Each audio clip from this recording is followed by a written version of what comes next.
Hey everybody, welcome to Midday Message and Meditation.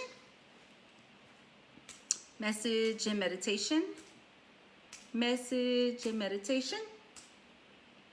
So every time I do these lives, I don't know at what point, I think it's like maybe around the 10-second mark. It takes a picture of me, a snapshot, and it always catches me in a crazy position. Like if you all are seeing like the lives in my story, and it only happens to me. I don't see anybody else's lives with them with some like crazy look on their face or whatever. But it always happens to me. It always happens to me. All right, so first and foremost, I made progress. I got my lemon water. I started my day with lemon water. I actually went for my walk already, and it was cool. I liked it. It was like, I don't know, maybe like a half-mile walk or something like that. I only had an hour before my first client, so I just went ahead and did that, and I really enjoyed it. So I want to highly encourage you all to start walking. Walk in a peaceful area, right? Not like real noisy and stuff like that. It's a different effect. So I got my lemon water. I said I wanted to start doing that. Although I'm a little late, it's like noon already. Supposed to drink that first thing in the morning. So today I want to talk about the power, the superpower of refusing to fail. So let me tell y'all something. So this is my grandmother. I don't know if you could see her. That's my grandmother. She's passed away. I was in the military when she passed away. But there she is sitting outside of her condemned home. Very sad, very sad. This was in the newspaper. Someone did an article on her. They condemned her home. She was very poor. And she was the widow of a coal miner. My grandfather was a coal miner out of Virginia. And so my mother's side's Caucasian, my father's side's Puerto Rican. And so my grandmother is also Native American. And so, when I wrote Maximize Your Superpowers, I thought about my grandmother a lot because I didn't grow up with my family. I spent a little bit of time with her when I was around 7, and from like birth to 7, I was with her and my mother. But after that, I didn't spend a whole lot of time with her. She was very poor. And so, when I grew up in a state of oblivion. And so I want to talk to the people today that feel like they either want more in life, or they don't know how to get more in life, or they don't think they can get more in life, right? When we know that there's more in life to get, but we don't know how to get it, or maybe we don't even know it's possible, we need something to interject into our mind so that we can start thinking differently, right? And so when I wrote Maximize Your Superpowers and I wrote this chapter, I want to read just a paragraph. The superpower of refusing to fail. I remember feeling like very connected to this chapter because of my grandmother. There was a point in her life, I was too young and I wasn't connecting yet, right? I was still in survival mode. And my heart felt for her, but my mind didn't know how to help her. And she eventually died from Alzheimer's, and it's my biggest regret in life that I was not mentally in a place or financially in a place where I could help her. And I was scared to bring her into my home because I wasn't mentally, I was a single mom, and I wasn't mentally prepared to take care of someone with Alzheimer's. And so this chapter on the superpower of refusing to fail, I just want to read something. Let me see where my glasses are. Somewhere between serving 20 years on active duty service in the U.S. Navy and 20 years of being a single mother, I adopted the attitude that success was my only option in life. I recall hearing that phrase in one of Eminem's songs, and I hung on to it for dear life because the potential for failure was everywhere I was. I could feel it. I had felt it for many years, but I lacked a clear vision of the opposing forces that surrounded me. Still, I sensed it because I was intuitively aware of the lack of control I felt over my own life, and I didn't like it. Success is my only option became my life's mantra. I typed it in 3-inch letters on a sheet of paper and taped it to my computer at work. This little sign became my saving grace because in my weakest moments, it reminded me that I would never fail. The more I focused on success being my only option, the more I refused to fail. As time passed, an internal mindset came over me that was rooted in this declaration that not only was my success my only option, but with every ounce of my life in my body, I refused to fail. I refused to fail. I refused to fail. I refused to fail. I recall saying that I was going to kick life's ass just as soon as I could because I was done with it kicking my ass. I didn't realize that by adopting these two philosophies, that success was my only option and that I refused to fail, that I was already kicking life's ass. With that kind of mindset, there's not a whole lot that life can do to you anymore. I thought I was still on the receiving end, but I didn't realize I was the one dishing out the orders now. Something amazing happens when you refuse to fail. You develop grit. You develop a snarl. You turn into a tough son of a bitch. Say it with me. I refuse to fail. Now say it with a Brooklyn attitude. I refuse to fail. That mindset has a different effect than success is my only option. But both are powerful, just in different ways. Man, I love my book. I'm telling y'all, this thing is thorough. This thing is thorough. Man, I refuse to fail. So I want to talk to those who either want more out of life, don't know how to get more out of life, or don't think that there is more for them in life. That's who I want to talk to today.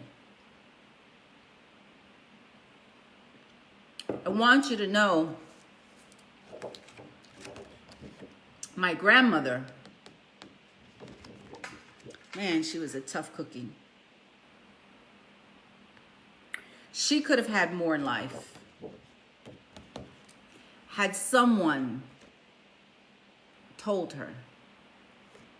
Had someone mentored her. Had someone led the way for her. But she didn't have that. We have that. Her generation, mentorship wasn't a common word, right? Survival. She comes from an era of survival. We don't come from an era of survival anymore. This is the land of the plenty. As long as you believe this is the land of the plenty, your mind will help you get to the land of the plenty. Whatever it is that you want in life, it starts in you. And it starts right here. I don't care what your race is. I don't care what your sex is. I don't care what your handicap is. I don't care what your story is.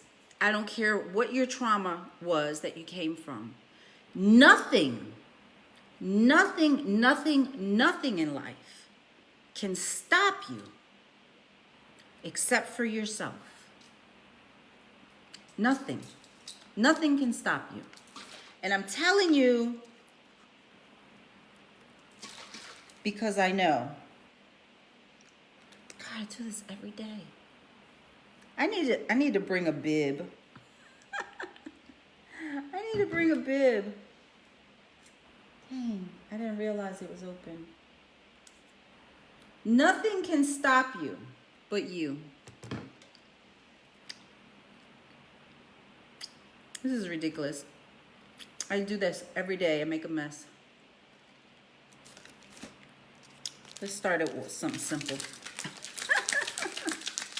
Nothing can stop you but you. Nothing can stop you but you. It might be hard. It might be confusing.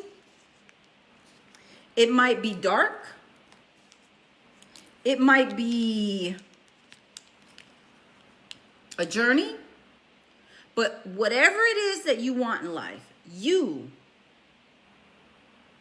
are the reason it's going to happen. And you are also the reason it won't happen.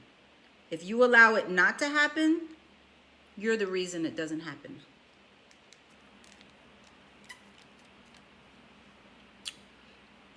Because we live in an era where whatever it is that you need to know to get that goal accomplished, it's available to you. It's available to you. But the greatest enemy to your life, the thing that's trying to take you out, the thing that's trying to destroy your dreams,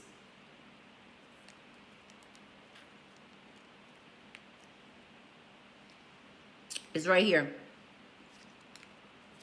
Is right here. Period. So get you a mantra like I had, right? I was in the military for 20 years because no one had ever taught me that I had personal power. I didn't know I had personal power.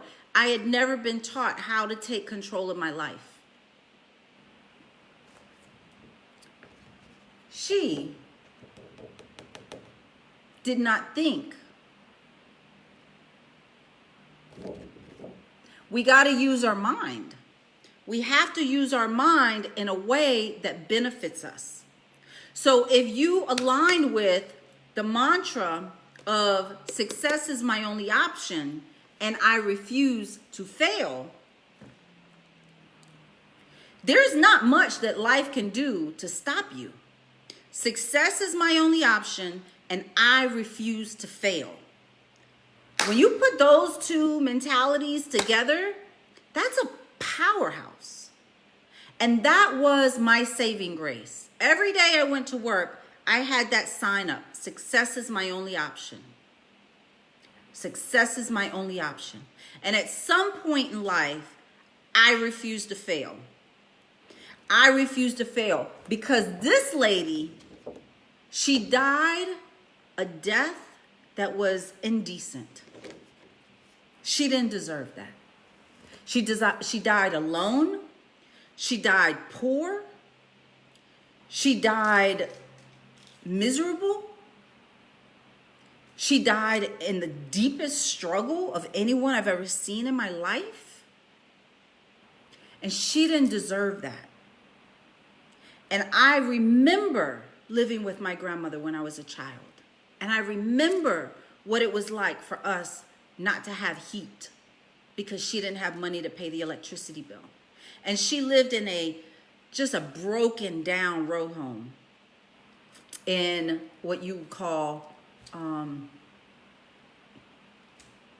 I don't know, the white ghetto, the white slums, Oregon Hill, very, very, very poor community. I lived 2 houses away from a cemetery. And the kids used to go play in the cemetery. I used to go play in a cemetery. Who plays in a cemetery? It's the mentality of the environment you're around, right? So thank God he took me out of that environment. Even though he put me in foster care, thank God I didn't stay in this environment where I grew up playing in a cemetery. Imagine what kind of person I would have grown up to be. I don't know. So environment is critical. Mentality is critical. What you read and put into your brain is critical. I did not turn into the person that I am today on my own. I have stood on the shoulders of giants. I have stood on the wisdom of giants. All kinds, all types, all throughout the community. Rich people, poor people, I learned from everybody. But I took from each and every one of them what served me so I could advance. And I'm still standing on the shoulder of giants because I ain't even done. I have just gotten started in life. And you must adopt that mentality. I am just getting started in life. That's another one of my mantras that renews me every day. Every day I wake up and I say, I'm just getting started. I am just getting started. The rest of my life is the best of my life. I just learned the rules of life not too long ago. I just started the game, right? How many of y'all understand life is a game, right? And we got to know the rules. I didn't know the rules. In fact, I was playing by the wrong rules. I thought education was the goal. So growing up in foster care, I said to myself, I'm going to get me a great education because nobody can take that away from me, right? And it was partly true. It was partly true. But it's not where I should have been focusing solely, right? They forgot to tell me, right? They forgot to tell me. They forgot to tell me. They forgot to tell me the real deal. That education, that's not all there is to get, right? What is it that my grandmother didn't have? Why did my grandmother die? So miserable, so poor, in struggle, alone, cold, suffering. Lack of wisdom. She didn't have the right people speaking life into her. And so here we are, right? I was playing the education game while everybody else was playing the wealth game. Wealth. There's no one answer for a good life, right? Life is like a pizza pie. And each slice has a different set of values, right? So I maxed out on the education part. I maxed out on the career. I'm doing really well as an entrepreneur in my career. But they forgot to tell me about the wealth part, right? And that is because of the environment I grew up in. So this is why your environment's so important. So I went from foster care where no one was teaching me anything. And she couldn't teach me anything because she didn't know. And then I went into the military where surely they're not going to teach me about wealth because that's not their deal. That's not what they're supposed to be teaching. They're teaching me how to be a soldier. Take your NRG if you want to lose weight. They were teaching me how to be a soldier.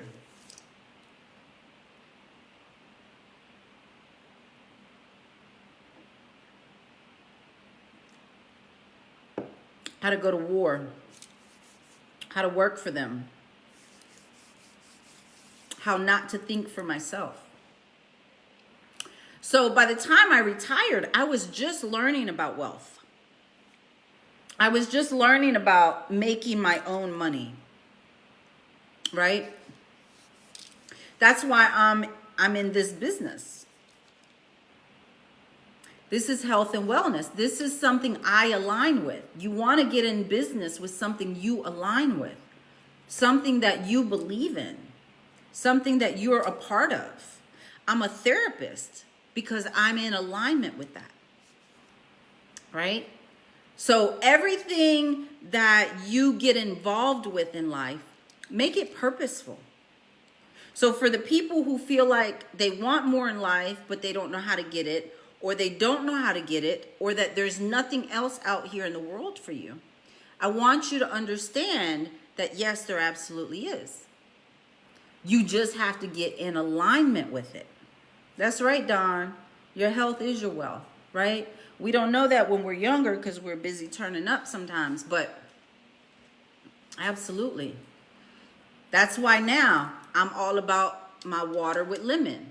I took my walk today. I'm dressed. I have an appointment to go to, but right afterwards, I'm going to the gym. I'm in my workout clothes, right? Because we gotta renew this thing here, because this mentality of my life is over. Listen, I'm 50 years old and I'm just getting started. I just laid a great foundation. But I'm from New York, right? We got skyscrapers. There's levels to this. And I'm trying to get to the top. So when we feel like there's nothing left for us, it's a lie. It doesn't matter how old you are. It doesn't matter what gender you are. It doesn't matter what race you are. It doesn't matter. Don't believe the hype. Don't believe the hype. The thing only exists when you acknowledge the thing exists. And if that thing is holding you back, you need to stop acknowledging it. There was a point in my life where I said to myself, I felt like the most unloved person in the world. My family abandoned me. My parents abandoned me. I was in foster care. No one taught me how to think. I spent 20 years oblivious in the military. My husband left me. And devastating. Devastating. My whole life was devastating. And if I wanted to find evidence that I was the most unloved person in the world, I absolutely could have found that. But instead, I chose to believe that I am one of the most loved people in the world. I am one of the most loved people in the world. Because God so loved me that he gave his only begotten son to die for my salvation. I chose to believe that. Because the alternative was to choose to believe I was the most unloved person in the world. And that was not going to serve me. This was going to empower me. This was going to serve me. So you have to, despite what you think is reality, you have to choose your thoughts properly. Because you want to choose what elevates you, what serves you, what moves you in the direction of expansion and evolution and love and purpose. We're just getting started, y'all. Life is moving so fast. Things are growing and expanding so fast. We're just getting started. Do not feel defeated. Please do not feel defeated. If you need any inspiration in your life, let it be me. Let my life be the inspiration for you. I come from absolutely nothing. Nothing, and no one helped me. Nothing and no one helped me except for me. Except for me. And then when I awakened, I could see how other people were trying to speak into my life. And then I was introduced to personal development, great thinkers, and I could borrow from them. And I'm still borrowing from people who are doing better than me, multimillionaires, billionaires. I'm borrowing from them because I got a vision for my life. I just got started. There's so much I want to create, so much I want to, there's so much community I want to create Because how many of y'all know that when it's just about us, it's not fulfilling? Yeah, it's cool. I wrote a book. I wrote a second book. I have a bunch of co-authored books. Like, that's all me, right? That's what I did. And I did it for other people. That's cool. But there's no one really attached to it. You understand? There's no one really attached to it. But when I do things in conjunction with other people, when I get into alignment with the right people in life who have other connections, then what I do multiplies itself, right? So what I do alone stays in isolation. It has a very short reach.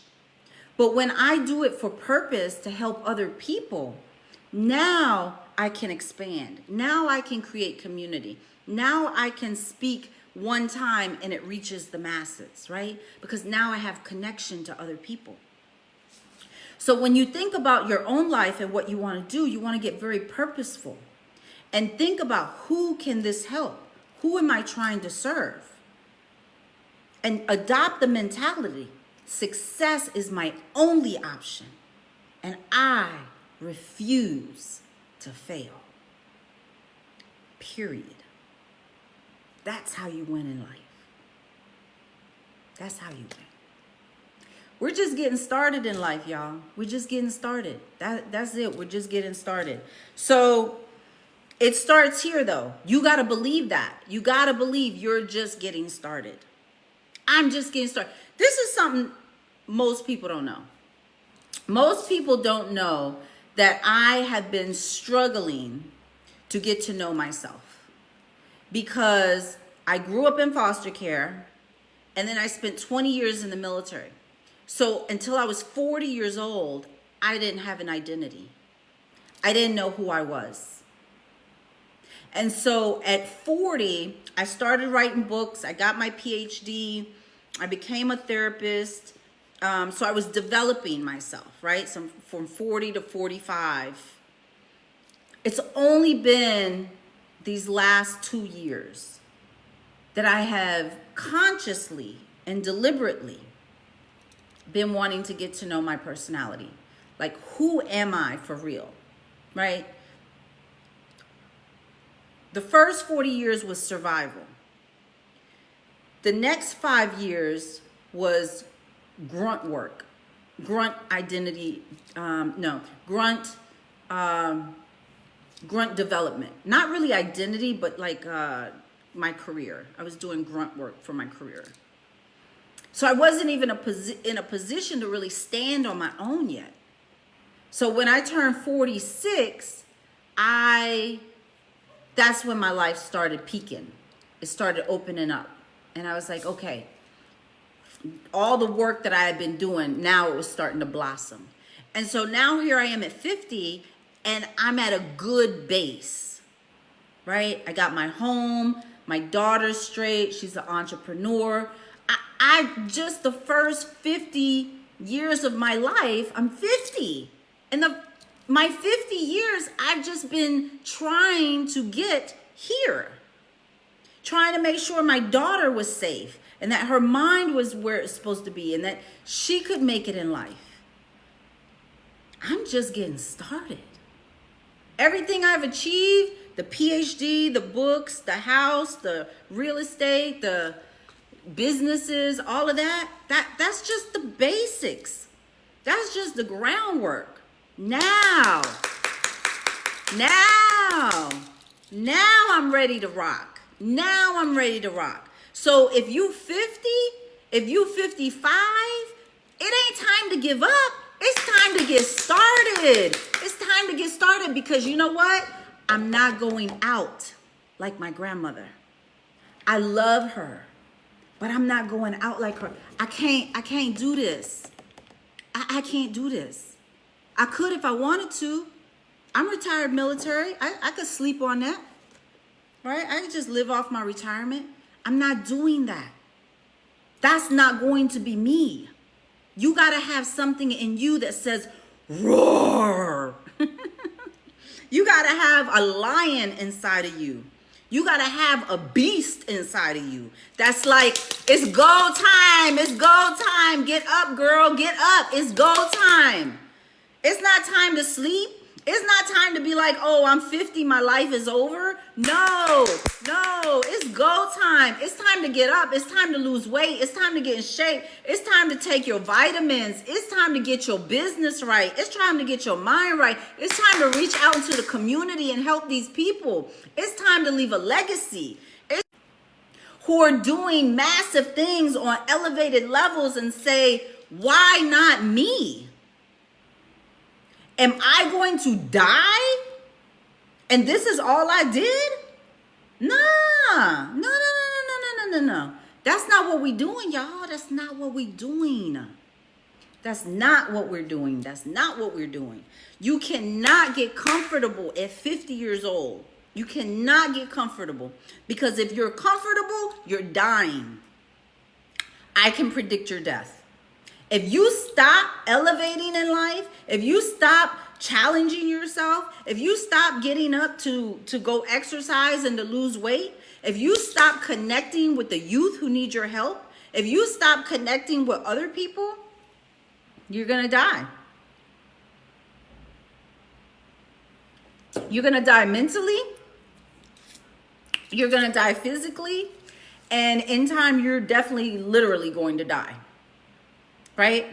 It's very sad. When DMX died, I was like, man, dude was just blooming. He was starting to bloom a little bit. He was just truly reaching his internal potential. Not his talent. His talent came easy. But his spiritual, his identity, his deeper purpose, he just started blooming. He just started blooming. That dude died with massive potential inside of him to affect the culture. He could have changed culture. People were listening to him. And he was at that place in life where he was pivoting a little bit. You could see it. And life snuffed him out. And I believe life snuffed him out in part because he verbally affirmed it. He did an interview about a month prior to his death, and he said if he died that day, he was good. Hey, he got what he said. You can't say stuff like that. Watch your mouth. What comes out of here has power. It manifests. So watch your mouth. Watch what you're saying. You need to start writing down. Come on, y'all. If y'all don't have notebooks, if y'all don't have pens and paper, if you don't have journals, if you're not writing down affirmations, if you're not writing down what it is you want your mind to think, don't let your mind think for you. Come on, please do not let your mind think for you. If your mind thinks for you, you're going to go, ooh. You have to go against that resistance. And you have to elevate your own mindset. You got to change. Success is my only option, and I refuse to fail. All right? All right, that's where I'm going to end it right there, y'all. I could talk to y'all forever, but I got to go. I got to go to my appointment. I'm not going to do a meditation today. I'm a little hyped up. But come on, y'all. Come on, look. I take notes. I study so much because you know what? I'm not where I want to be yet. I don't even know what these notes are for. A story of the power of your voice. Oh, I guess this is a story I'm writing.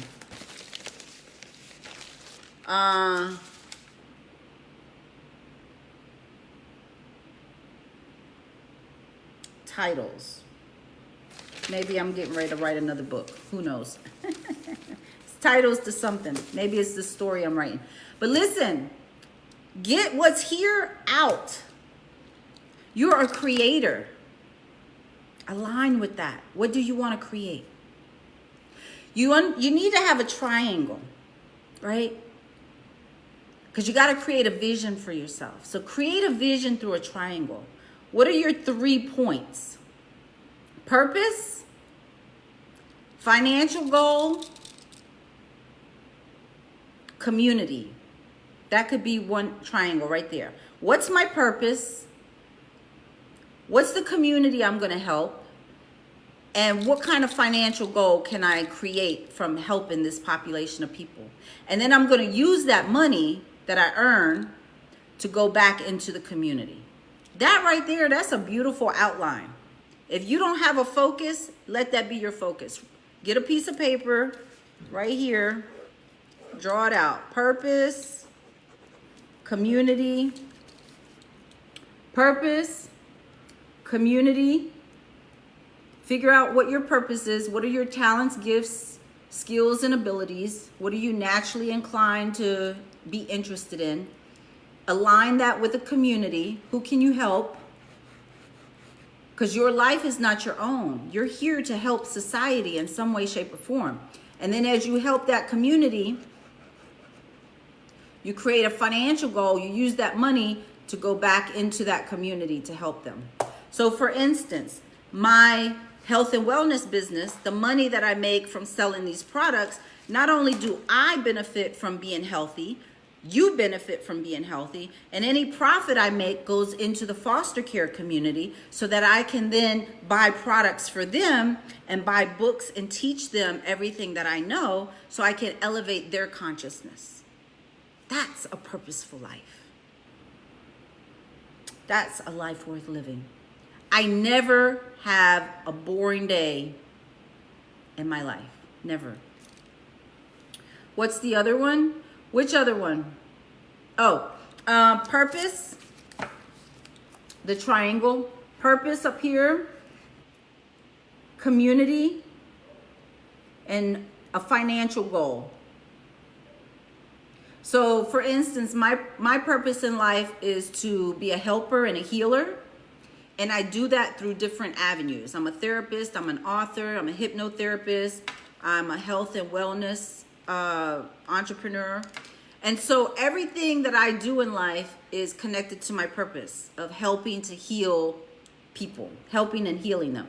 And so I do that to help the community that needs me, right? And that's all of my clients, my hypnotherapy clients, my mental health clients. And then I sell my entrepreneurial products, my private practice sessions, my workshops, my seminars, anything I do with my gift, talent, and skills, I make money from, and then I take that money and I put it back into the community of people that I want to help.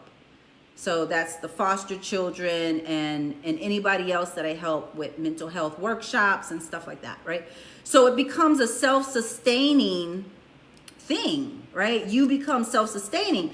But then when you connect and align with other people that can elevate your work, this is where, you know, the power of God comes in, right? Because I can only do so much by myself. But once I align with DFACs, or I align with the CEO of a company, or I align with somebody who wants me to do a workshop for whomever, then that's when my efforts get multiplied. That's when your efforts get multiplied, right? So it's all about collaboration, right? How many of y'all know it's not really about competition anymore? Competition is an 80s mindset. Our true competition today is ourselves. Can I be better today than I was yesterday? And how do I become better tomorrow than I am today? So you are your own competition. It's not the person over there. And the reason I believe in that so emphatically is that picture with Michael Phelps when he was swimming for the gold. And there's this famous picture. Y'all know about this picture? Let me know if y'all know about this picture. Dude that was swimming next to him, they're swimming for the gold medal now. Dude turns his head as he's swimming to see where Michael Phelps is. And they're neck and neck. Like, dude, why you even looking? Like, y'all, you should know, he should know that they were neck and neck. But because he looked over, because he thought Michael Phelps was his competition, Michael Phelps was not his competition. His mind was his competition. And he let his mind control him. He looked over and he lost the gold medal by 1/100th of a second. Man. Ain't no way. Ain't no way. Oh my God. I would have been devastated. I don't know if I could have lived that day. I would have been depressed for the rest of my life. So don't look at other people. Don't worry about what other people are doing. They're not your competition. You're your competition. Right? So be better tomorrow than you are today. Be better today than you were yesterday. And find somebody to collaborate with. If you want to go far, go alone. Or if you want to go fast, rather. If you want to go fast, go alone. If you want to go far, you got to go together. When you collaborate with someone, you can do amazing things, right? This is why, like musicians, once they start collaborating with other artists, now you're leveraging both people's audiences, right? These are joint ventures. So, all right, y'all, I must go. Thanks for hanging out with me. Hey, Don, what's up, man? Long time no see. Hi, Rick. Yeah, thanks for the love. Oh, thank you, honey. Yeah, your health is your wealth. That's right. All right, y'all. I will see you again tomorrow for our next midday message and meditation. And starting, I think it's next week, I'm going to do these at 11 a.m. Central Standard Time. All right? Y'all take care. Thank you. Thank you for the hearts, my love. Okay, bye.